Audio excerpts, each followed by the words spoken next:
चलो इसी में देख लेते हैं। चलो महाभारत काल से अंतर्गत बिलासपुर जिले का जो एक क्षेत्र है जिसका नाम है आपका रतनपुर। तो रतनपुर से ना महाभारत काल का कुछ साक्ष्य मिला है। तो क्या क्या यहाँ से याद रखना है, बिलासपुर के अंदर कौन से क्षेत्र के बारे में हम लोग देख रहे हैं, रतनपुर वाला। तो रतनपुर को महाभारत काल में बोलते थे मणिपुर, क्या नाम से जानते थे, मणिपुर के नाम से जानते थे। ये आपको याद रखना है। क्लियर है सबके यहाँ तक। और मणिपुर जो था इस समय आपकी किसकी राजधानी थी करके क्वेश्चन आता है महाभारत काल में, तो किसका बताओगे, ताम्रध्वज की क्या थी ये राजधानी। बस दो ही फैक्ट यहाँ से याद रखना है। क्लियर है सबका। तो बिलासपुर का कौन सा क्षेत्र ऐसा है जो महाभारत काल से संबंधित है, तो क्या बताओगे, रतनपुर। कौन सा बताओगे। और रतनपुर को उस समय क्या बोलते थे, मणिपुर। और मणिपुर महाभारत काल के अंतर्गत किसकी एक राजधानी हुआ करता था बता दो, ताम्रध्वज की क्या थी ये राजधानी। बस इतना ही क्षेत्र यहाँ से याद रखना है। क्लियर सबका, बिलासपुर के अंतर्गत। इसके बाद हम देखेंगे महाभारत काल का जो पॉइंट है। अगला जो क्वेश्चन हमको आता है जांजगीर चांपा से, कहाँ आता है, तो जांजगीर चांपा के अंतर्गत एक क्षेत्र है जिसका नाम है गुंजी। कौन सा क्षेत्र है बता दो। तो गुंजी जो है यहाँ से महाभारत काल का कुछ क्वेश्चन आता है, ठीक है ना। तो गुंजी को महाभारत काल में क्या कहते थे अगर क्वेश्चन आए, तो इसको बोलते थे दमऊ दरहा। क्या बोलते थे, दमऊ दरहा। तो ये चीज यहाँ से याद रखना है। क्लियर है सबका, कि महाभारत काल में गुंजी को क्या नाम से जानते थे, दमऊ दरहा के नाम से जानते थे। और दमऊ दरहा के नाम पर ही यहाँ क्या मिलेगा आपको, दमऊ दरहा, ये दमऊ धारा क्या मिलता है, जलप्रपात आपको मिलेगा। क्लियर सबका। और इसी गुंजी जो क्षेत्र है यहाँ जो है मुख्य रूप से जैन धर्म का जो संस्थापक जिनका नाम क्या है जल्दी बताओ, ऋषभ देव। क्या नाम है, ऋषभ देव। ये यहाँ आके कुछ समय बिताए थे या कुछ आए थे करके आपको याद रखना है। समझ आ पा रहा है ना। तो गुंजी में कौन आए थे जल्दी बता दो इस काल के अंतर्गत, ऋषभ देव आए थे। जो ऋषभ देव के बारे में यही क्वेश्चन एग्जाम में आता है। क्लियर है सबका। तो गुंजी को लेके बस इतना ही फैक्ट है महाभारत काल का। गुंजी जो है कुछ किस जिले में पड़ता है जल्दी बताओ, जांजगीर चांपा, है ना। और गुंजी को महाभारत काल में क्या कहते थे बता दीजिए, दमोदर के नाम से जानते थे। और इसी गुंजी में कौन आया था बताओ, ऋषभ देव आया था। कौन आया था, ऋषभ देव। क्लियर है। चलो बिलासपुर से बताओ कौन सा क्षेत्र फेमस है बिलासपुर में, रतनपुर। रतनपुर का नाम महाभारत काल में क्या था, क्या था, मणिपुर। गुंजी का नाम क्या था महाभारत काल में, दमऊ दरहा। क्लियर यहाँ तक सबका, है ना। चलो आगे बढ़े। चलो इसके बाद हम आते हैं रायपुर क्षेत्र में। किस क्षेत्र में बता दो, तो रायपुर का एक क्षेत्र है जिसका नाम है आरंग। क्या नाम है बता दो, आरंग। तो आरंग के संबंध में ये भी महाभारत काल से रिलेटेड कुछ पॉइंट है। जैसे कि आरंग को महाभारत काल में, छत्तीसगढ़ का जो आरंग है रायपुर जिले के अंदर, इसको महाभारत काल में क्या कहते थे, तो इसको बोलते थे भांडेर। क्या बोलते थे, भांडेर नाम से जानते थे। ये क्वेश्चन एग्जाम में आता है। बस नॉर्मल फैक्ट है, एकदम डिटेल तो पढ़ना नहीं है। जो इंपॉर्टेंट क्वेश्चन आ सकते हैं उसी के बारे में बताया गया है। समझ आ पा रहा है। और आरंग ये जिसको हम भांडेर बोलते हैं, ये महाभारत काल में किसकी राजधानी था बोलेंगे तो, मोराध्वज या मोरध्वज करके लिखा रहता है, ठीक है ना। तो मोरध्वज की राजधानी क्या था बताओ, आरंग या क्या बोलेंगे भांडेर। और ताम्रध्वज की राजधानी रतनपुर बोलेंगे या तो मणिपुर। ये किसकी राजधानी था, ताम्रध्वज। क्लियर यहाँ तक सबका। और जो महाभारत का जो युद्ध हुआ था, कौन सा युद्ध आपका, महाभारत का जो युद्ध हुआ था उसमें अपने छत्तीसगढ़ के एरिया की तरफ से कौन सा राजा भाग लिया था, तो उस व्यक्ति का नाम बताओगे, मोरध्वज। क्या बताओगे, तो महाभारत के युद्ध में कौन भाग लिया था, मोरध्वज भाग लिया था। जो कहाँ का राजा हुआ करता था, आरंग या भांडेर उनकी जो राजधानी थी। यहाँ आपको याद रखना है। क्लियर सबका। और अभी तक हम दो नाम देख चुके हैं, एक का नाम क्या है मोरध्वज, दूसरे का नाम ताम्रध्वज। दोनों कौन थे बता दो, दोनों भाई थे। मोरध्वज और ताम्रध्वज क्या थे, भाई थे, ठीक है ना। और दोनों से रिलेटेड साक्ष्य आपको मिला है आरंग से। कहाँ से मिला है, आरंग से मिलता है। क्वेश्चन बहुत बार आता है कि मोरध्वज और ताम्रध्वज से संबंधित जो प्रमाण है या साक्ष्य है, ये छत्तीसगढ़ में कहाँ से मिला है बता दो, आरंग से मिला है। इतना आपको याद रखना है। क्लियर है सबका, है ना। चलो तो पहला देख लो, बिलासपुर से बताइए कौन सा क्षेत्र, रतनपुर। जांजगीर चांपा से गुंजी, ठीक है ना। रायपुर से आरंग। रायपुर से क्या बताओगे? आरंग। आरंग किसकी राजधानी थी? आ- भांडेर तो जगह का नाम है। मोरध्वज किसकी राजधानी? मोरध्वज। ताम्रध्वज की राजधानी क्या था? रतनपुर। ताम्रध्वज के क्या था? रतनपुर। क्लियर है सबका? है ना? थोड़ा ध्यान से बताना है, ठीक है। आगे बढ़े। चलो इसके बाद हम देखते हैं महासमुंद को लेके। किसको लेके? चलो महासमुंद में देखो कौन कौन सा क्षेत्र फेमस है। तो महासमुंद का हमारा जो क्षेत्र मिलेगा खल्ल वाटिका, क्या है बता दो? यह है महाभारत कालीन क्षेत्र खल्ल वाटिका। और यहाँ से भीम खो प्राप्त किया गया है। भीम खो मतलब भीम के पद चिन्ह कहाँ से मिले, जल्दी बताओ? खल्ल वाटिका, जिसको खल्लारी के नाम से भी जानते हैं, ये आपका यहीं से आपका मिला है। क्लियर है सबका? है ना? और खल्ल वाटिका को वर्तमान में क्या बोलते हैं बोलेंगे तो? खल्लारी के नाम से जानते हैं। बस इतना दो ही क्वेश्चन यहाँ से आता है कि भीम खो या भीम के पद चिन्ह जो महाभारत कालीन है, यह कहाँ से मिला है, जल्दी बता दो? खल्ल वाटिका से मिला है, पहला क्वेश्चन। खल्ल वाटिका को वर्तमान में क्या बोलते हैं बोलेंगे तो? खल्लारी के नाम से जानते हैं। क्या नाम से जानते हैं? खल्लारी। बस दो ही क्वेश्चन यहाँ से इंपॉर्टेंट है। क्लियर यहाँ तक सबका? है ना? चलो यही देखेंगे ध्यान से। जो महासमुंद जिला में ही आपको नेक्स्ट जो चीज जानने मिलेगा वो देखने मिलेगा लाक्षा गृह। क्या देखने मिलेगा? तो लाक्षा जो गृह है, ये भी हमको कौन से जिले से प्राप्त हुआ है, मतलब जानकारी जो है महासमुंद जिले के अंतर्गत ही इसको हम पढ़ेंगे। समझ आ पा रहा है? और लाक्षागृह जो क्या था उसके बारे में हम देखेंगे ध्यान से। तो जो महाभारत की जो लड़ाई हो रहा था कौरव और पांडवों के बीच में, किसके बीच में हो रहा था? कौरव और पांडवों के बीच में। तो ये जो लाक्षागृह इस प्रकार से जो था ना, वो किनके द्वारा बनाया गया था? तो आप बताओगे कौरवों के द्वारा। किसके द्वारा? कौरवों के द्वारा बनाया गया था। क्यों बनाया गया था? क्योंकि ये छोटा सा द्वीप था। लाक्षागृह एक छोटा सा क्या था, द्वीप, रहने के लिए जगह रहता था, ठीक है ना। तो कौरवों के द्वारा बनाया गया था। और क्यों बनाया गया था बोलेंगे तो आपको बताना है। तो जो पांडव जो होते थे, ठीक है ना, तो पांडवों को छल पूर्वक यहाँ लाया जाएगा और उसको आग लगा देंगे, ऐसे करके इसको बनाए थे। समझ आ पा रहा है? तो लाक्षागृह क्यों बनाए थे, समझ आ रहा है? तो लाक्षागृह किनके द्वारा बनाया गया था, जल्दी बताओ? किनको छल पूर्वक मारने के लिए? पांडवों को छल पूर्वक मारने के लिए लाक्षागृह बनाया गया था। और ये छत्तीसगढ़ में ये जगह आपको मिला, ये है आपका, ठीक है ना। महाभारत कालीन जो लाक्षागृह जो है इस प्रकार से होता था। सामने का बस दृश्य इसमें है। आया बात समझ में? है ना? क्लियर है तक सबका? चलो आगे बढ़े। चलो इसके बाद हम लोग देखेंगे इस प्रकार से डिटेल पूरा लिखे रहेगा, घर में जाकर बढ़िया आराम से लिखना है, ठीक है ना, कि समझते हुए कि क्या क्या हम लोग देखे हैं और क्या क्या है, ठीक है। चलो लाक्षागृह के बाद हम आते हैं महासमुंद जिले के अंतर्गत एक क्षेत्र, क्या है बताओ? सरायपाली। क्या है बता दो? तो सरायपाली भी महाभारत काल से रिलेटेड एक क्षेत्र होता है। उसके बारे में देख लो, सरायपाली के बारे में क्या क्या आपको जानना है, ठीक है। देखो सरायपाली का सबसे पहला क्वेश्चन ये आता है कि महाभारत काल में जो सरायपाली क्षेत्र में एक व्यक्ति आए थे जिसका नाम है शिशुपाल। कौन आया था? शिशुपाल। तो ये पहला क्वेश्चन याद रखना कि शिशुपाल छत्तीसगढ़ आए थे। छत्तीसगढ़ में कहाँ आए थे? सरायपाली में आए थे। और शिशुपाल जो है कुछ समय तक यहाँ रुका था, ठीक है ना। कौन रुका था बता दो? शिशुपाल।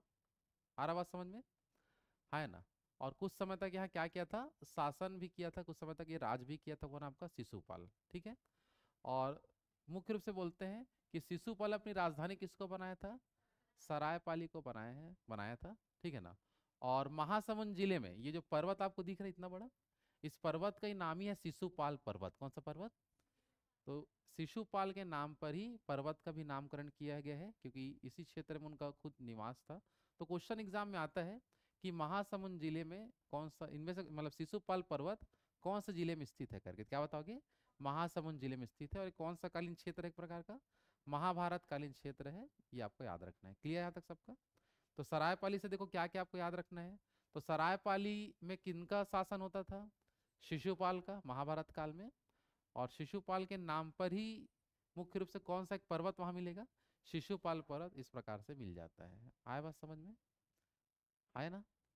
क्लियर है यहाँ तक? ठीक। चलो बिलासपुर से बताओ क्षेत्र। रतनपुर। बिलासपुर से क्या मिलेगा? रतनपुर, ठीक है ना। और रायपुर से आरंग, जांजगीर चांपा से गुंजी, जांजगीर चांपा से क्या मिलेगा, गुंजी। ठीक है ना। महासमुंद जिले से एक हमको मिलेगा खल्ल वाटिका। खल्ल वाटिका के बाद हम देखें लाक्षागिरी के बारे में, और लाक्षागिरी के बाद फिर क्या देखें, सरायपाली के बारे में। किसके बारे में, सरायपाली के संबंध में देखें। क्लियर यहाँ तक सबका। चलो, महासमुंद जिले में ही नेक्स्ट हमारा जो क्षेत्र में है सरायपाली के बाद, वो है सिरपुर। क्या है बता दो, सिरपुर से भी महाभारत कालीन कुछ जानकारी मिला है। आ रहा समझ में। तो सिरपुर भी किस जिले के अंतर्गत लिखना है अपन को, महासमुंद जिले के अंदर हेडिंग डाल के आपको एक छोटा छोटा क्षेत्र लिखना है। जैसे आ रहा समझ में। चलो, सिरपुर को लेके देखो, पहला क्वेश्चन आता है कि सिरपुर जो है इसको पहले क्या नाम से जानते थे। सिरपुर का प्राचीन नाम यदि पूछेगा तो इसको बताना है चित्रांगदपुर। क्या बताना है, ये क्वेश्चन बहुत बार एग्जाम में आता है। तो सिरपुर का पुराना नाम बताओ क्या है जल्दी से, चित्रांगदपुर इसका नाम हुआ करता था। क्लियर है सबका, है ना। अच्छा, ये जो एक जो हमको नाम मिल रहा है चित्रांगदा, क्या नाम मिलता है, तो ये जो चित्रांगदा जो है यह किनकी पत्नी का नाम है, कोई बता सकता है। अर्जुन की पत्नी। किसकी पत्नी, तो अर्जुन की पत्नी का नाम क्या है, चित्रांगदा। और यही थी सिरपुर की राजकुमारी। कहाँ की राजकुमारी, तो सिरपुर की राजकुमारी का नाम क्या है, चित्रांगदा, है ना। और चित्रांगदा किसकी पत्नी का नाम है, अर्जुन। क्लियर है सबका, यहाँ तक समझ में आ रहा है। अब देखो, अर्जुन और चित्रांगदा को एक पुत्र होता है, उनके पुत्र का नाम था बभ्रु वाहन। क्या नाम है जल्दी बताओ, बभ्रु वाहन। क्लियर सबका।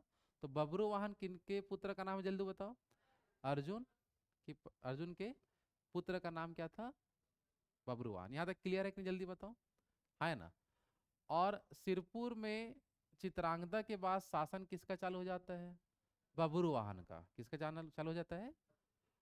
और बभ्रु वाहन जो है अपने समय में अपने क्षेत्र की जो राजधानी का जो नाम रखा, और उस राजधानी का नाम था चित्रांगदपुर। किसका नाम रखा, मतलब अपने माता जी के नाम पर क्षेत्र का नाम रखा, सिरपुर का क्या नाम रखा, चित्रांगदपुर करके रखा था। क्लियर है सबका यहाँ तक। तो चित्रांगदपुर किनकी राजधानी था बता दो, बभ्रु वाहन का। समझ आ पा रहा है। और ये जो चित्रांगदपुर है किस क्षेत्र का बातचीत कर रहे हैं, सिरपुर महासमुंद में मिलेगा आपको। आया बात समझ में। तो क्या क्या हमको सिरपुर से याद रखना है, पहले बताओ। सिरपुर का प्राचीन नाम चित्रांगदपुर, क्या था बताओ। चित्रांगदपुर जो है वो किसके नाम पर पड़ा है, चित्रांगदा। किसके नाम पर, चित्रांगदा जो है वो कहाँ की राजकुमारी थी, सिरपुर की, है ना। चित्रांगदा किसकी पत्नी है, अर्जुन। और अर्जुन का पुत्र बभ्रु वाहन। और बभ्रु वाहन अपने समय में सिरपुर का नाम बदल के क्या कर दिया, चित्रांगदपुर, और अपनी क्या बना देगा, राजधानी। क्लियर यहाँ तक सबका, है ना। चलो, तो महासमुंद जिले से देख लो क्या क्या हमको जानने मिले हैं। तो महासमुंद जिले के अंतर्गत देखो कुछ पहले क्या देखने मिला, खल्लवाटिका। उसके बाद लाक्षागृह यहाँ में देखने मिला।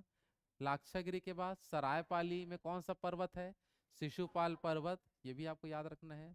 और सरायपाली के बाद नेक्स्ट हम क्या देखें, सिरपुर। तो इतना हमको पढ़ना पड़ता है महाभारत काल में। कौन से काल में, बस इतना ही है महाभारत काल से, और कुछ क्वेश्चन नहीं बनता है, एकदम सिंपल क्वेश्चन है। अलग अलग जगहों से अलग अलग जो क्षेत्र मिले हैं उससे रिलेटेड कुछ जानकारी यहाँ से मिलेगा बस। आया बात समझ में, है ना। चलो, तो ये हो गया हमारा महाभारत काल। क्लियर है यहाँ तक सबका। चलो, महाभारत काल के बाद अगला जो हमारा काल आएगा जिसको बोलते हैं महाजनपद काल। कौन सा काल बोलते हैं, महाजनपद जो काल है, जिसके बारे में हमको पता है कि महाजनपद काल का जो समय है वो है 6वीं शताब्दी ईसा पूर्व। क्या है बता दो, 6वीं शताब्दी ईसा पूर्व जो है मुख्य रूप से इसको हम बोलते हैं कि महाजनपद काल का जो समय पूछेगा तो इसको आपको बताना है। ठीक है। अच्छा, महाजनपद काल में जो भारत का जो पूरा क्षेत्र हुआ करता था, ये कुल कितने महाजनपदों में बटा होता था, तो 16 महाजनपद। कितने महाजनपद, 16 महाजनपदों में बटा होता था। क्लियर है सबका। तो ये सब देखो हम ध्यान रखेंगे कि महाजनपद काल को लेके आपको क्या क्या याद रखना है। तो इस प्रकार का भारत का मैप देख सकते हो। जब भारत का इतिहास पढ़ते हैं तो एक एक महाजनपदों को डिटेल से पढ़ा जाता है। आप लोग शायद पढ़े भी होंगे, इतिहास अभी नहीं पढ़े हो ना, सुबह वाले अभी इसमें कोई नहीं है, ठीक नहीं। मतलब उसमें इसको पूरा महाजनपद काल को पढ़ाया था। तो सबसे जो फेमस, जो सबसे ज्यादा जो शक्तिशाली जो महाजनपद हुआ उस महाजनपद का नाम था मगध। क्या नाम था? तो सब, क्योंकि सभी महाजनपदों पर विजय किसने प्राप्त किया था? मगध वाले। तो मगध वाले ही पूरे भारत में आगे क्या करेंगे? शासन। आ रहा बात समझ में? तो अलग अलग क्षेत्रों में अलग अलग क्या होते थे? महाजनपद हुआ करता था। तो हमको सिर्फ इतना ही याद रखना है कि हमारा छत्तीसगढ़ जो था वो कौन से महाजनपद में आता था। समझ आ पा रहा है? या कौन कौन से महाजनपद का हिस्सा रह चुका है छत्तीसगढ़? बस उसी को हमको इसमें पढ़ना है। पूरे महाजनपद को पढ़ना है क्या? नहीं, वो मेन इंडियन हिस्ट्री का हिस्सा है। छत्तीसगढ़ के इतिहास में जो महाजनपद है उसमें छत्तीसगढ़ का जो यहाँ पास जो एरिया मिलेगा वो किस महाजनपद में था, उसको हमको देखना है। क्लियर है तक सबका? है ना? चलो तो कुछ क्वेश्चन देखते हैं, ध्यान से देखेंगे। तो यहाँ लिखा है इस महाजनपद काल में भारत में कुल कितने महाजनपद थे? जल्दी बताओ। 16 महाजनपद। कितने महाजनपद? 16। फिर आगे लिखा है महाजनपद काल में छत्तीसगढ़ कौन कौन से महाजनपद में शामिल था? तो छत्तीसगढ़ का कुछ क्षेत्र था कोसल महाजनपद में। कौन सा महाजनपद में? कोसल महाजनपद में। और कुछ क्षेत्र जो था वो चेदी महाजनपद में भी आता था। समझ में आ रहा है? तो छत्तीसगढ़ का क्षेत्र कौन कौन से महाजनपद में आता था? पहला बता दो, कोसल महाजनपद, और दूसरा चेदी महाजनपद में आता था। क्लियर यहाँ तक सबका? है ना? अगला चीज यहाँ लिखा है कोसल महाजनपद की राजधानी क्या हुआ करता था उस समय? तो कोसल महाजनपद की राजधानी था श्रावस्ती। क्या था बता दो? श्रावस्ती। ये अभी याद रखना। क्लियर सबका? कोसल महाजनपद की राजधानी क्या था? श्रावस्ती। और आगे लिखा है कोसल महाजनपद के दक्षिण में, मतलब जो कोसल महाजनपद हुआ था उसके दक्षिण एरिया में कौन आता था? छत्तीसगढ़ स्थित था। इसलिए छत्तीसगढ़ को प्राचीन समय में दक्षिण कोसल भी बोलते थे। क्या बोलते थे? कोसल। आया समझ में? तो छत्तीसगढ़ का नाम महाजनपद काल के समय क्या था बता दो? दक्षिण कोसल। क्योंकि कोसल महाजनपद के किस क्षेत्र में था? दक्षिण में, तो दक्षिण कोसल बोल देते हैं। समझ आ पा रहे हैं? है ना? चलो, इसके बाद हम लोग देखते हैं, नेक्स्ट हमारा आता है इसके बाद जो रहेगा चेदी महाजनपद के बारे में। चेदी महाजनपद की राजधानी उस समय क्या था? तो आपको बताना है शक्तिमती। क्या बताना है? शक्तिमती। क्लियर है सबका? चेदी महाजनपद की राजधानी क्या था? शक्तिमती। और यहाँ लिखा है चेदी महाजनपद के अंतर्गत छत्तीसगढ़ का कुछ क्षेत्र शामिल था, जिसके कारण प्राचीन समय में छत्तीसगढ़ को चेदीसगढ़ बोलते थे। क्या बोलते थे? चेदीसगढ़ के नाम से भी जाना जाता था। लेकिन ज्यादा प्रसिद्ध था दक्षिण कोसल। क्या नाम था? लेकिन दक्षिण कोसल के अलावा छत्तीसगढ़ को हम लोग और क्या बोल सकते हैं? उस समय चेदीसगढ़ भी बोलते थे। कुछ क्षेत्र उसमें भी आ जाता था। समझ आ पा रहे हैं? है ना? और चेदीसगढ़ शब्द से ही आगे चल के बना छत्तीसगढ़ शब्द। क्या बना बताओ? छत्तीसगढ़। ये शब्द जो आया है वो कहाँ से निकला है? जल्दी बता दो। छत्तीसगढ़ से क्या बना है? छत्तीसगढ़। क्लियर है? बस हो गया। महाजनपद काल में और कुछ है ही नहीं, बस इतना ही पढ़ते हैं। आया समझ में कि छत्तीसगढ़ किस महाजनपद में आता था और क्या छत्तीसगढ़ का नाम था? बस इतना ही सीजी हिस्ट्री में पढ़ते हैं। क्लियर है सबका? और जब भी डिटेल भी लिखना होता है तो इतना ही लिखा जाता है। और कुछ महाजनपद काल में अपने यहाँ से और कुछ खास बात नहीं है। देख लो टोटल कितने महाजनपद थे बताओ? तो छत्तीसगढ़ का जो एरिया कौन कौन से में आता था? कोसल महाजनपद में और छेदी महाजनपद के क्षेत्र में आता था। क्लियर है? कोसल की राजधानी क्या था? श्रावस्ती। चेदी की राजधानी क्या था? शक्तिमती था। है ना? कोसल के किस क्षेत्र में छत्तीसगढ़ आता था? दक्षिण। तो नाम क्या था? दक्षिण कौशल। और जो चेदी महाजनपद की राजधानी क्या था? शक्तिमती। लेकिन चेदी महाजनपद के नाम के कारण छत्तीसगढ़ को क्या बोला गया? चेदीसगढ़। क्या बोले? और चेदीसगढ़ से फिर क्या बन गया? छत्तीसगढ़। बस इतना ही है क्वेश्चन। बन जाएगा सबसे? है ना? चलो, तो पहले देखे अपन महाभारत काल और दूसरा फिर क्या देखे? महाजनपद काल। जो नॉर्मल जानकारी, छोटे छोटे फैक्ट हैं बस। क्लियर है सबका? मेन जो डिटेल आगे हम जब राजा महाराजा के बारे में जब पढ़ेंगे अपने छत्तीसगढ़ का, वहाँ मुख्य डिटेल पढ़ते हैं। अभी ये सब छोटे छोटे चीज़ हैं, बस कुछ जानकारी अगर संबंधित है तो पढ़ना होता है। ठीक है, आगे बढ़े। चलो, इसके बाद जो हमारा आएगा वो है बौद्ध काल। कौन सा काल है? कुछ जानकारी देखो, ये सब में मेन नेशनल लेवल की चीज़ है। स्टेट लेवल में थोड़े बहुत चीज़ बस मिलते हैं। क्लियर है सबका? है ना? चलो, तो यहाँ पर सबसे पहले यदि हम देखें ध्यान से, बौद्ध काल ये भी देखो, जब महाजनपद काल चलता था उसी समय 6वीं शताब्दी में बौद्ध काल था। और उसी समय में हम महावीर काल भी पढ़ेंगे। क्या पढ़ेंगे? तो बौद्ध धर्म, जैन धर्म हो गया, और महाजनपद काल सब एक ही समय में हुआ करता था, 6वीं शताब्दी ईसा पूर्व। समझ आ पा रहा है? आए ना? चलो चलो, तो यहाँ से देखते हैं सबसे पहले जो बौद्ध काल को लेके अगर हम बातचीत करें, तो बौद्ध धर्म के बारे में जो जानकारी है वो कैसे कैसे मिलता है उसके बारे में हम लोग देखते हैं ध्यान से। तो यहाँ हेन सांग का नाम सुने हो सब लोग? कौन था ये? जोर से बोलो, लिखा भी होगा कहीं ना कहीं। नहीं, चीनी बौद्ध यात्री ऐसे लिखा है क्या? नहीं दिख रहा होगा दूर से। तो हेन सांग क्या था बता दे। चीनी यात्री था जो भारत की यात्रा किया और एक प्रसिद्ध पुस्तक लिखा जिसका नाम था सियूकी। कौन सा पुस्तक लिखा? तो पहला चीज याद रखना, सियूकी पुस्तक जो है यह किसके द्वारा लिखा गया है? जल्दी बता दो। हेन सांग के द्वारा लिखा गया एक बुक है जिसके बारे में बताया जाता है। ठीक है, तो पहला जो हम बौद्ध धर्म के बारे में जो जानकारी है, हम लोग बौद्ध काल पढ़ रहे हैं, तो बौद्ध काल के बारे में जो जानकारी है वो कहाँ कहाँ से मिला है? तो पहले क्या बताओगे?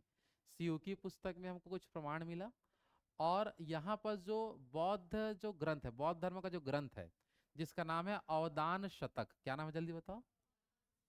तो अवदान शतक जो है ये मुख्य रूप से बौद्ध धर्म का एक ग्रंथ है जिसका नाम है। और दोनों ही पुस्तक से पता ये चला है कि जो गौतम बुद्ध जो है, कौन बता दो? गौतम बुद्ध जो है वो छत्तीसगढ़ आए थे। कहाँ आए थे बता दो? छत्तीसगढ़ आए थे। और छत्तीसगढ़ को उस समय क्या बोलते थे? तो दक्षिण कौशल आए थे, ऐसा बताया गया है। समझ आ पा रहा है? तो अगर क्वेश्चन आता है कि गौतम बुद्ध दक्षिण कौशल आए थे, यह प्रमाण कौन कौन से पुस्तक से पता चला है? सियूकी पुस्तक में भी इसका प्रमाण मिला है, और क्या बताओगे? अवदान शतक में भी ऐसा प्रमाण मिला है। क्लियर सबका? अच्छा, अब गौतम बुद्ध आए क्यों थे, किनके निवेदन पर आए थे, अगर क्वेश्चन है तो बता देंगे। उस समय सिरपुर में एक राजा हुआ करता था 6वीं शताब्दी में। उस राजा का नाम है राजा विजयस। क्या नाम था? तो 6वीं शताब्दी ईसा पूर्व के समय सिरपुर का राजा कौन था? विजयस। तो विजयस के निवेदन पर कौन आया था? गौतम बुद्ध आया था, ऐसे बताएंगे। क्लियर यहाँ तक सबका? है ना? तो देखो यहाँ से क्या क्या पता चला कि गौतम बुद्ध दक्षिण कौशल आए थे, ऐसा प्रमाण कहाँ कहाँ मिला है? सियोकी और अदान शतक में। और गौतम बुद्ध कहाँ आए थे बोलेंगे तो दक्षिण कौशल। और किसके निवेदन पर आए थे? राजा विजयस के निवेदन पर आए थे, ऐसा बताना है। क्लियर है यहाँ तक सबका? आगे बढ़े। ठीक, आगे देखते हैं ध्यान से। ये देखो सिरपुर में ही एक आपका स्वास्तिक विहार है कि सिरपुर का राजा बुलाया था। समझ में आ रहा है ना? तो सिरपुर के संबंध में कुछ जानकारी और है, जैसे देखना, स्वास्तिक विहार जो मुख्य रूप से महासमुंद सिरपुर के क्षेत्र में आता है। तो यहाँ आपको याद ये रखना है कि 6वीं शताब्दी ईसा पूर्व में ही एक व्यक्ति थे जिनका नाम था प्रभु आनंद। क्या नाम था बता दो? प्रभु आनंद ने सिरपुर में, मतलब ये मतलब एक बौद्ध भिक्षुक था। क्या था बता दो? बौद्ध भिक्षुक जिसका नाम क्या था? प्रभु आनंद ने, क्या बता दो, प्रभु आनंद ने सिरपुर में स्वास्तिक विहार का निर्माण कराया। किसका निर्माण कराया? और एक बनाया था आनंद कुटी विहार। क्या था बता दो? ये इस प्रकार का अभी तो सिर्फ खंडर ही मिलेगा, बाकी तो मेन जो था वो पहले अच्छे से बना था। धीरे धीरे वो ध्वस्त होते जा रहा है, लेकिन ये ऐतिहासिक है। मतलब पुराने समय में कैसा था क्या है उसका भी केवल अपन ढांचा बस देख सकते हैं, पूरा तो नहीं दिखेगा वहां जाओगे तो। समझ आ पा रहा है? तो यहाँ लेकिन क्वेश्चन एग्जाम में जरूर आता है कि स्वास्तिक विहार और आनंद कुटी विहार दोनों ही कहाँ, जल्दी बताओ? सिरपुर में। किनके द्वारा बनाया गया है? प्रभु आनंद। और प्रभु आनंद जो है कौन से धर्म से रिलेटेड है? बौद्ध भिक्षुक था जिसने इसका निर्माण कराया था। कहाँ बता दो? सिरपुर में। क्लियर है? बस इतना ही जानकारी है बौद्ध काल के बारे में, और कोई जानकारी नहीं है। समझ आ पा रहा है ना? तो बौद्ध काल के बारे में सिर्फ नॉर्मल जानकारी है। दो पुस्तक का नाम याद रखना है, कौन कौन सा? सियोकी और अवदान शतक। क्लियर यहाँ तक? और किनके निवेदन पर गौतम बुद्ध आए थे? राजा विजयस। ठीक है, इसके अलावा जो प्रभु आनंद के बारे में पढ़ लेना। प्रभु आनंद भी एक बौद्ध भिक्षुक थे छत्तीसगढ़ में। सिरपुर में क्या क्या चीजों को उसने निर्माण करवाया था बता दो?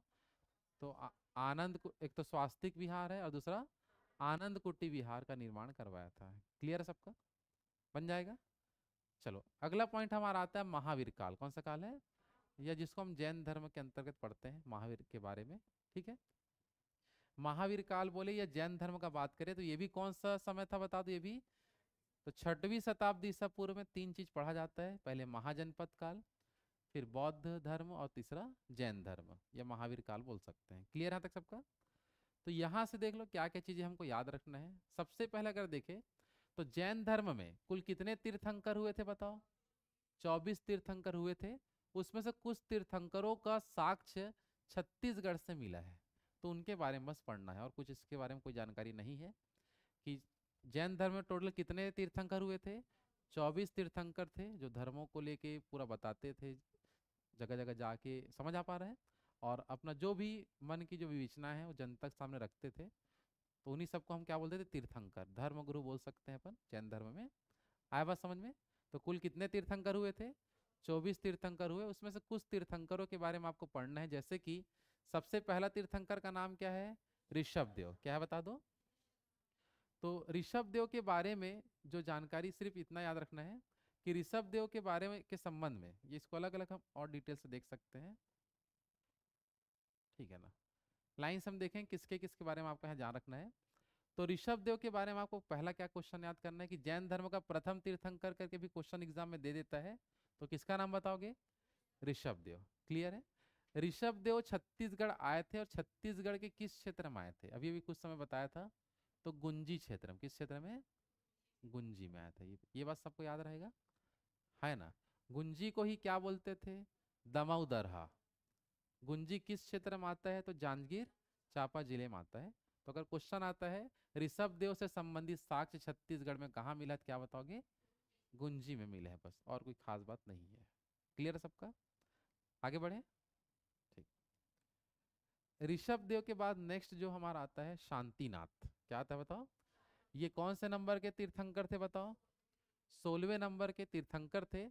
और इससे संबंधित जो साक्ष्य हमको मिला है वो मिला है, आपका देखेंगे, भारत छत्तीसगढ़ के अंदर। ये हमारा कौन सा जिला है जल्दी बताओ? बस्तर। कौन सा जिला है? तो बस्तर में एक क्षेत्र आपको याद रखना है जिसका नाम है भाटागुड़ा। क्या है जल्दी बताओ?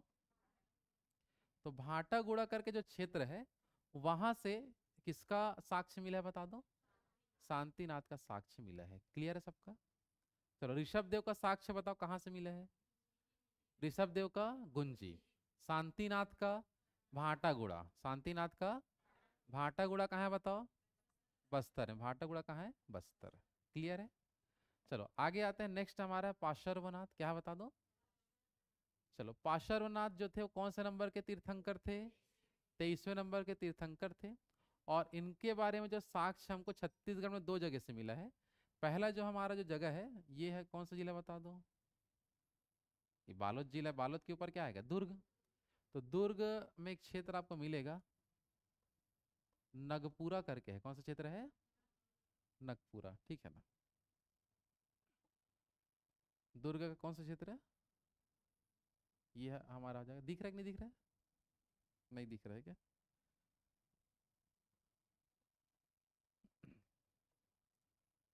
अब बताओ थोड़ा बहुत। चलो, दुर्ग का कौन सा क्षेत्र है? नगपुरा। और गरियाबंद जिले में आप बताओगे राजिम। क्या बताना है? राजिम। ये दोनों जगहों से मिला है। किसका साक्ष्य बता दो? पार्श्वनाथ का साक्ष्य जो है छत्तीसगढ़ में दो जगह से मिला है। पहला नगपुरा से, और दूसरा, चलो ऋषभ देव का बताओ तो। ऋषभ देव का गुंजी। ठीक है। और पाश ऋषभ देव के बाद शांतिनाथ का भाटागुड़ा। शांतिनाथ का। और पार्श्वनाथ का दो जगह है, पहला नगपुरा और दूसरा राजिम। क्लियर सबका? इसके बाद एक ठो और याद करेंगे जो रहेगा महावीर स्वामी का, जो जैन धर्म के क्या थे बता दो? 24वें और अंतिम तीर्थंकर थे। इसके बाद कोई तीर्थंकर बना क्या? नहीं। तो ये थे जैन धर्म के अंतिम 24वें तीर्थंकर। और इनसे संबंधित जो साक्ष्य मिला है वो आपको याद रखना है। ये मिला है आपका मुख्य रूप से रायपुर से। कहाँ से मिला है? और रायपुर में कहाँ से मिला है बोलेंगे तो रायपुर में आरंग से। कहाँ से मिला है? आरंग से मिला है। बस यहाँ से ध्यान रखना। क्लियर है सबका? चलो फिर से एक बार बताना। ऋषभ देव का साक्ष्य गुंजी। ऋषभ देव का शांतिनाथ का। शांतिनाथ का पार्श्वनाथ। पार्श्वनाथ का नगपुरा और राजिम। और महावीर स्वामी का बहुत ही इंपॉर्टेंट है, आरंग से इनमें से कौन से जैन धर्म के तीर्थंकर का साक्ष्य मिला है? तो आरंग से किसका मिला है? महावीर स्वामी का मिला है। क्लियर है तक सबका? आगे बढ़े। चलो, जैन धर्म को लेके जैसे कि यहाँ पास कुछ क्वेश्चन और याद रखना, जैसे कि हेनसांग की प्रसिद्ध पुस्तक सबको पता है, क्या है जल्दी बताओ। शिव की सबसे फेमस पुस्तक किसका? हेनसांग का। चलो, हेनसांग का जो शिव की पुस्तक है जो है, इसके बारे में लिखा है कि जब हेनसांग जो पूरे भारत का यात्रा कर रहा था, भारत के संबंध में पूरा इतिहास लिख रहा था या जानकारी एकत्र कर रहा था, तो उस दौरान हेनसांग जो है, और इसी समय में 6वीं शताब्दी की ही बात है, उस समय में छत्तीसगढ़ भी आया था। कहाँ आया था बता दो? छत्तीसगढ़। और छत्तीसगढ़ में कहाँ आया था बोलेंगे? तो ये आपका कौन सा जिला है बताओ? बिलासपुर जिला। कौन सा जिला है? तो बिलासपुर जिले में ये यात्रा किया था मुख्य रूप से, ठीक है ना?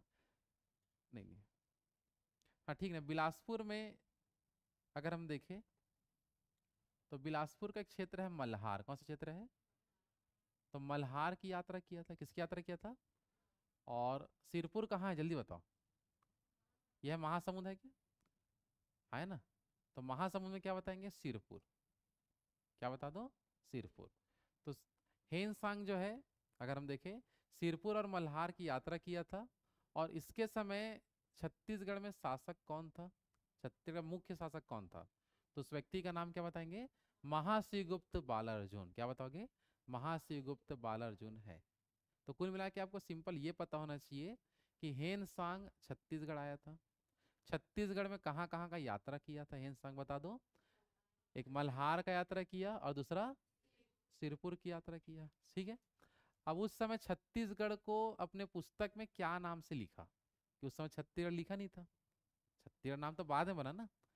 तो ये जब यात्रा कर रहा था उस समय इसने छत्तीसगढ़ का नाम क्या लिखा था? तो उस समय छत्तीसगढ़ को इसने कहा था किया सलो। क्या नाम लिखा था? किया सलो। ये क्वेश्चन आता है कि हेनसांग की जो प्रसिद्ध पुस्तक है सियूकी, उसमें छत्तीसगढ़ का नाम क्या है जल्दी बता दो? किया सलो। बस ये क्वेश्चन याद रखना, किया सलो किसका नाम है? छत्तीसगढ़ का। तो ये आपका महावीर काल, जैन धर्म, बौद्ध धर्म, महाजनपद काल सब सेम टाइम में ही थे। किसी भी टाइम में हम इसको बोल सकते हैं हेनसांग के संबंध में। क्लियर है यहाँ तक? हाँ, है ना? चलो, चलो एक बार बताना ध्यान से। ऋषभ देव का बताओ साक्ष्य कहाँ से मिला है?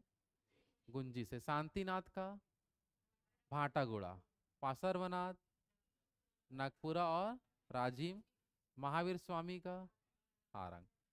हेनसांग छत्तीसगढ़ के कौन से दो शहर की यात्रा किया? मल्हार और सिरपुर।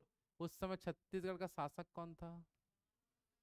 महाशिवगुप्त बालार्जुन, जो पूरा जानकारी एकत्र कर रहा था। समझ आ पा रहा है? आगे बढ़े। चलो, ये हो गया हमारा तीनों धर्म, मतलब दोनों धर्म का, तो बौद्ध और जैन, बस इतना ही है। इसके बाद हमारा कौन सा वंश चालू होता है? मौर्य वंश के संबंध में कुछ जानकारी आपको याद रखना है। किसके बारे में बता दो? मौर्य वंश। चलो, बस ये नेशनल लेवल के हैं, इंडियन लेवल के, हमको यहाँ छोटे छोटे चीज बस पढ़ना है। और वो ठीक भी है, तुरंत तुरंत याद भी हो जाते हैं, छोटे मोटे चीज रहते हैं। जैसे कि क्वेश्चन देखो क्या आएगा। मौर्य वंश की राजधानी जो था, भारत में मौर्य वंश जब चलता था, तो मौर्य वंश की राजधानी क्या था बता दो? तो ये था आपका पाटलिपुत्र। क्या था बता दो? और पाटलिपुत्र को अभी क्या नाम से जानते हैं? पटना के नाम से जानते हैं। समझ आ रहा है? और मौर्य वंश का उदय किस वंश के बाद हुआ? तो नंद वंश के शासक या नंद वंश के शासन काल के बाद मौर्य वंश का क्या हुआ? उदय हुआ था भारत के अंदर। समझ आ पा रहा है? और नंद वंश का अंतिम राजा बता दो कौन था? तो घनानंद। क्या बताओगे? और घनानंद को किसने मारा था? चंद्रगुप्त मौर्य ने मारकर मौर्य वंश की क्या किया था? स्थापना। क्लियर है तो सबको? मतलब मौर्य वंश का कुछ नॉर्मल जानकारी, बस इसका छत्तीसगढ़ से कुछ साक्ष्य मिलेगा, मौर्यकालीन कुछ सिक्के मिलेंगे, उसी को बस पढ़ा जाता है एकदम। समझ आ पा रहा है? तो मौर्य वंश की राजधानी बताओ क्या था जल्दी से? पाटलिपुत्र। और मौर्य वंश किस वंश का अंत करके आया था? नंद वंश। और नंद वंश का अंतिम राजा कौन था? घनानंद। और उसके बाद मौर्य वंश का संस्थापक कौन बना? चंद्रगुप्त मौर्य। अच्छा, चंद्रगुप्त मौर्य जो है, इनके गुरु कौन थे जो घनानंद को मारने में सहायता किया था? तो वो था चाणक्य। कौन थे? तो चाणक्य की सहायता से ही ये किसको मार पाया था? घनानंद को मार पाया था। समझ आ पा रहा है? और बहुत सारे किस्से होते हैं जो इंडियन हिस्ट्री में बताया जाता है, यहाँ बताएंगे तो लंबा हो जाता है। समझ आ पा रहा है? मैं जब इंडियन हिस्ट्री पढ़ोगे तो घनानंद ऐसा क्या काम किया था जिसे चाणक्य उसके विरोध में आ गया था, समझ में आ रहा है? तो वो सब चीज़ दूसरे इंडियन हिस्ट्री में होता है। समझ आ पा रहा है? अभी के लिए एकदम शॉर्ट में जो पढ़ना है उसी का हम देख रहे हैं बस। क्लियर है तक सबका? चलो आगे लिखे, मौर्य वंश के संबंध में जो पूरी जानकारी मिला है वो कौन सी पुस्तक में मिला है? तो सीयू की पुस्तक में। कौन सी पुस्तक में? इसलिए सीयू की पुस्तक ये बहुत बार आता है। सीयू की पुस्तक के लेखक कौन है? हेनसांग। और मौर्य वंश के संबंध में जानकारी किस पुस्तक से मिलती है बोलेंगे तो सीयू की पुस्तक से मिलता है। आया बात समझ में? है ना? चलो, अब मौर्य वंश के संबंध में जो साक्ष्य मिले हैं वो कहाँ कहाँ से मिले उसको देखते हैं। ठीक है? तो मौर्य वंश के संबंध में जो साक्ष्य मिलेगा, सबसे पहले हम देखते हैं सरगुजा से। कहाँ देखते हैं? सरगुजा, जो उत्तर छत्तीसगढ़ का जो हमारा जिला है, सरगुजा जिला। तो सरगुजा जिला के अंतर्गत सबसे पहले हम देखते हैं जिसका नाम है कपालपुरम। जो जगह है कपालपुरम, वहां से मिला है अशोक लाट। क्या मिला है बोलते हैं? अशोक लाट। तो मौर्य वंश का जो शासक जिसका नाम क्या था? अशोक। तो अशोक लाट करके क्वेश्चन आता है, ये कहाँ से मिला है जल्दी बताओ? कपालपुरम। और कपालपुरम कहाँ है? सरगुजा में है।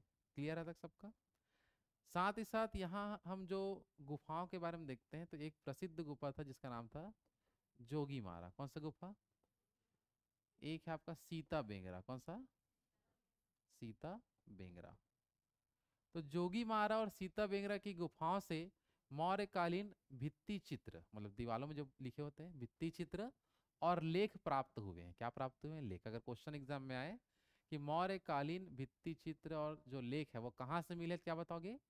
कौन कौन सी गुफाओं से मिले हैं जल्दी बताओ? जोगी मारा और सीता बेंगरा की गुफा से मिला है। और भित्ति चित्र या जो लेख मिला है, लेख मतलब कुछ लिखा हुआ, वो लिखा है पाली भाषा में। कौन सी भाषा में? और इसकी लिपि है ब्राह्मी। कौन सी लिपि है? ब्राह्मी लिपि में लिखा गया है। समझ आ पा रहा है ना? तो सिंपल बताओगे, जोगी मारा और सीता बेंगरा की जो गुफाओं से मौर्यकालीन भित्ति चित्र और क्या मिले हैं? लेख।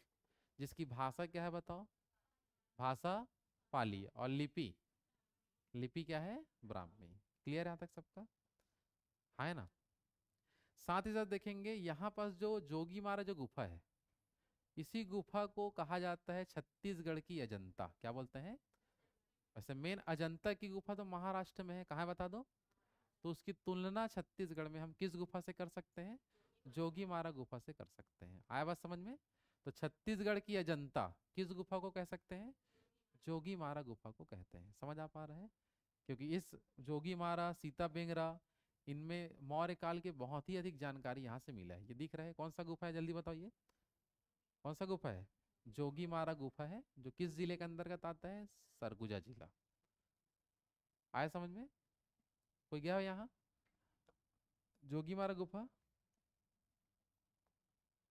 सिया देवी वाला गुफा नहीं? यहाँ गया हो? निकल पाते हो कोई?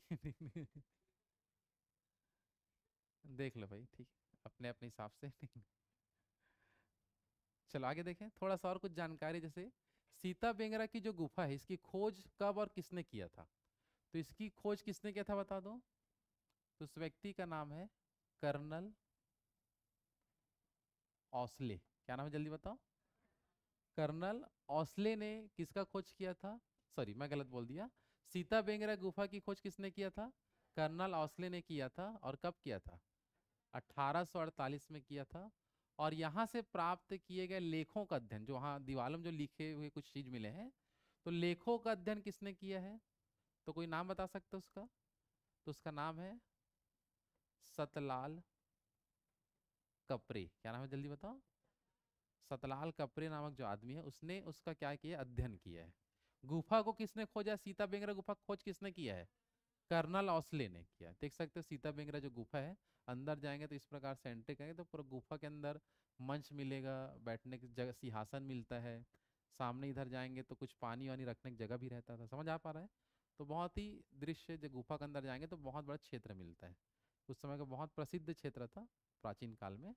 आया बात समझ में? है ना? तो सीता बेंगरा गुफा की खोज बताओ किसने किया? कर्नल ओस्ले ने। कब किया था? 1848 में। और लेखों का अध्ययन कौन किया? सतलाल कपरे के द्वारा किया गया था। क्लियर है सबका? और सीता बेंगरा गुफा देखोगे तो इस प्रकार से ऐसे मंच वगैरह दिख रहे हैं। इसी मंच में नृत्य वगैरह होता था। ठीक है ना? तो यहाँ बस लिखा है सीता बेंगरा विश्व की प्राचीनतम क्या है, जल्दी बता दो, एक प्रकार का नाट्यशाला है। क्या बता दो? नाट्यशाला है। जहाँ हम देखिए एक नाट्यशाला है, और इसी सीता बेंगरा जो गुफा है, इनमें वहां जाते हैं तो किनके प्रेम का वर्णन बताया गया वहां? तो यहाँ बताएंगे देवदत्त। क्या बताओगे? देवदत्त। और एक है जिनका नाम है सुतनुका। क्या नाम है? तो देवदत्त और सुतनुका के प्रेम का वर्णन कौन सी गुफा में है? सीता बेंगरा की गुफा में है। क्लियर है सबका? तो सीता बेंगरा गुफा एक प्राचीन कालीन क्या है, जल्दी बता दो, एक प्रकार का नाट्यशाला है। और इसी नाट्यशाला में किनके प्रेम का वर्णन है, जल्दी बताओ? देवदत्त और सुतनुका के प्रेम का वर्णन है। जब क्वेश्चन वगैरह देखोगे ऑब्जेक्टिव तो समझ में आता है, जब एग्जाम में किस टाइप का देता है। ठीक है? आया बस समझ में? और इस नाट्यशाला को सरगुजा के शासक महेश के कहने पर, ये जो नाट्यशाला जो दिख रहा है वो किसने बनाया था? तो सरगुजा का जो एक शासक था जिसका नाम क्या था? महेश। और इसके कहने पर इसको बनाया था देवदत्त ने। कौन बनाया था? देवदत्त ने ही बनाया था। कौन से गुफा को, ये कौन से नाट्यशाला को? जो सीता बेंगरा जो प्राचीनतम नाट्यशाला है, इसका निर्माण कौन किया था? और देवदत्त अब अकेले बनाया था, लेकिन साथ में कौन रहते थे? सुतनु का। वही प्रेम का वर्णन है, समझ में आ रहा? और देवदत्त को कौन बोला था बनाने के लिए? महेश। फिर बनने के बाद फिर लगातार लंबे समय तक फिर जो गुफा जो था बहुत ही फेमस चल ही रहा था। आया बात समझ में? आया ना? चलो इसी गुफा का कुछ और खास बात है, जैसे कि यहाँ देखेंगे ध्यान से कि कालिदास इसी सीता बेंगरा जो रंगमंच है, जो रंगमंच मतलब जो नाट्य, समझ आ पा रहे हैं? तो कालिदास ने इसी सीता बेंगरा रंगमंच में कौन से पुस्तक की रचना की है? तो आंसर क्या बताओगे? मेघदूत जो पुस्तक है, इसकी रचना कौन किया है? कालिदास। कहाँ किया है? तो सीता बेंगरा जो गुफा में किया है, इतना यहाँ बताया गया है। समझ आ पा रहा है ना? और मौर्यकालीन जो शिलालेख हैं, अगर शिलालेखों का बात करेंगे, मौर्यकालीन शिलालेख मतलब पत्थरों में लिखा जो लेख है, वो कहाँ से मिला था आपको क्या बताना है? जोगी मारा गुफा से। कहाँ से मिला है? क्लियर है तक सबका? और मौर्यकालीन जो शैल चित्र वगैरह भी ये सब जो मिला है, ये भी कहाँ से मिला है? जोगी मारा गुफा से ही मिला है। आया बात समझ में? है ना? तो मौर्य काल से रिलेटेड देखो बहुत सी इंपॉर्टेंट जानकारी है। तो पहले यदि हम देखेंगे तो पहला बता सकते हो, देखो मौर्यकालीन जो प्रमुख साक्ष्य कहाँ से मिलेगा? सरगुजा से। सरगुजा का कहाँ क्षेत्र है? कपालपुरम से क्या मिला है? अशोक लाट। ठीक है? साथ ही साथ हम देखेंगे जोगी मारा और सीता बेंगरा गुफा से मौर्यकालीन भित्ति चित्र और क्या मिले हैं? लेख वगैरह मिले हैं। जोगी मारा को छत्तीसगढ़ की क्या बोलते हैं? अजंता के नाम से जानते हैं। सीता बेंगरा की खोज किसने किया बता दो? कर्नल ओस्ले। वहां जो लिखा उसका अध्ययन कौन किया है? सतलाल कपरे। कौन किया, जल्दी बताओ? सीता बेंगरा विश्व की प्राचीनतम क्या है? और यहाँ किनके प्रेम का वर्णन है? देवदत्त और सुतनु का। और इस रंगमंच का जो है या इसका निर्माण किसने करवाया था? महेश के कहने पर। कौन किया था? देवदत्त। महेश कौन था? सरगुजा का क्या था? ये शासक था जिसके कहने पर बनाया गया था। आया बात समझ में? इसी रंगमंच में कालिदास ने कौन सा पुस्तक लिखा था बता दो? मेघदूत। मौर्यकालीन शिलालेख किस गुफा से मिला है? जोगी मारा। या मौर्यकालीन शैल चित्र बोल देगा तो जोगी मारा से मिला है। ठीक है? इसके बाद हमारा जो मेन आता है मौर्यकालीन सिक्के। क्या है बता दो? तो इसको नेक्स्ट क्लास में देख लेंगे, यहाँ तक बहुत है, उसको लिख लेना। आज समझ आ पा रहे हैं? नेक्स्ट क्लास में हम कहाँ से आगे पढ़ेंगे? मौर्य काल के सिक्के छत्तीसगढ़ में कहाँ कहाँ से मिला है, और किस टाइप के सिक्के वगैरह होते थे, उनको पूरा हम आगे पूरा देखेंगे। सिक्कों के बारे में, फिर सातवाहन वंश के बारे में। समझ आ पा रहे हैं? है ना? चलो यहाँ तक क्लियर है? जल्दी बताइए। चलो तो आज यहीं तक करते हैं। अच्छे से इसको लिख लेना नोट्स को, और रोज कॉपी लाना है दिखाने के लिए पहले ना, क्योंकि यहाँ पर केवल समझे हैं। घर में जाके लिखते लिखते एक बार आपको उसको याद भी करना है, रिवाइज भी करना है। समझ आ पा रहा है? कुछ डाउट हुआ तो यूट्यूब में गूगल में थोड़ा सर्च भी करना है, कुछ क्वेश्चन सर्च कर लेना कि भाई इस टॉपिक से लेके कौन कौन से क्वेश्चन छत्तीसगढ़ के एग्जाम में आ चुके हैं। या बुक्स खरीद सकते हो प्रीवियस ईयर क्वेश्चन वाला, समझ आ पा रहा है कि कौन कौन से क्वेश्चन हम जो डिटेल पढ़े वहाँ से कौन कौन से क्वेश्चन आए हुए हैं। तो ये जो काम आपको एक्स्ट्रा करना है, समझ आ पा रहा है, इतना काम एक्स्ट्रा करोगे तब आपका ये जो टॉपिक आपका मतलब सही सिद्ध हो पाएगा कि आप अच्छे तरीके से पढ़ पाए। और कुछ नया चीज़ मिला तो आप कॉपी में ऐड कर सकते हो कि आप तो खुद से लिख रहे हो, समझ आ पा रहा है। तो खुद से आपको कुछ लगा कि ये अच्छा क्वेश्चन है तो आ सकता हो तो उसको और ऐड कर लेना। ऐसा नहीं कि जितना नोट्स में उतना ही को लिखें, आपको लिखने के बाद और जो काम करने वो रहो उसको जरूर करना। उसके बाद एक भी क्वेश्चन ये जो इतिहास से कभी नहीं छूटेगा। बस एक बार पढ़ो लेकिन अच्छे से पढ़ो, ताकि बार बार उसको पढ़ने की आवश्यकता पड़े क्या नहीं। एक बार ऐसा नोट्स बनाओ कि वो हमेशा के लिए काम है, बस एग्जाम के टाइम एक बार मस्त रिविजन करके जाओ और पूरा क्वेश्चन बन जाता है। आया समझ में? हाँ है ना। चलो ठीक है, तो बाकी इसका कल देखते हैं आगे।